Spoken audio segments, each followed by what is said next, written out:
اقسم بالله العلي العظيم بهاد التعكيكه اللي تعككت وبهاد الكرش اللي خرجت وبهاد التكوئيبه اللي تكوئبت وبهاد الفلوس اللي خسرت ما سبق ليا شفت شي فيديو في العالم العربي مضروبه فيه تماره قد هاد البروجي الجاي اللي غادي نبوستي وساثبت ذلك مع الوقت. ما يعقلوا على هذا.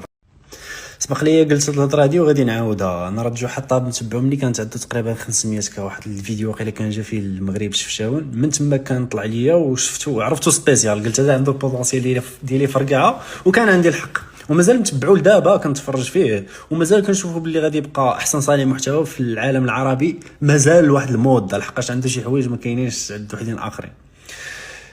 فاش كندوي انا كنقول اكثر فيديو مضروب عليه تماره كندوي على فيديو واحد وكندوي على فيديو واحد مصوبو انسان واحد ماشي مصوبه هاتيم حيت راه باش تكون كدير فيديوهات بالكواليتي ديال جو حطاب وتتلوح تقريبا مره في 3 سيمانات راه امبوسيبل باش تعرف اللي غيصاوب الخرائط بوحدو واللي غيصاوب الساوند افكت بوحدهم حتى المونتاج فيه التعاون فهمتي حيت ما يمكنش تكون 3 سيمانات ولا كل شهر تكون كتبوستي فيديو بديك الكواليتي ديرها لراسك.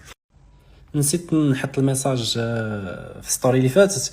المهم ما عليناش. انا فان ديال جو حطاب ولكن انا كندوي على فيديو واحد تماره في فيديو واحد.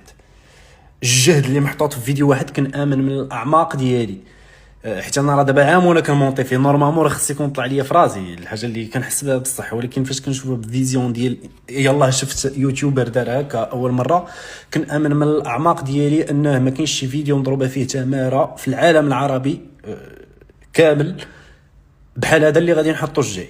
ونقدر نهضر مع اي واحد من بعد من هاد الشيء في هذا البلانات وكنعاود ناكد على انسان داير هاد الشيء هذا راسو ماشي مع يتيم. الحاجه اللي ما غاديش نبقى نعاودها لراسي زعما من هنا لقدام ما نعاودش نحط راسي فيه.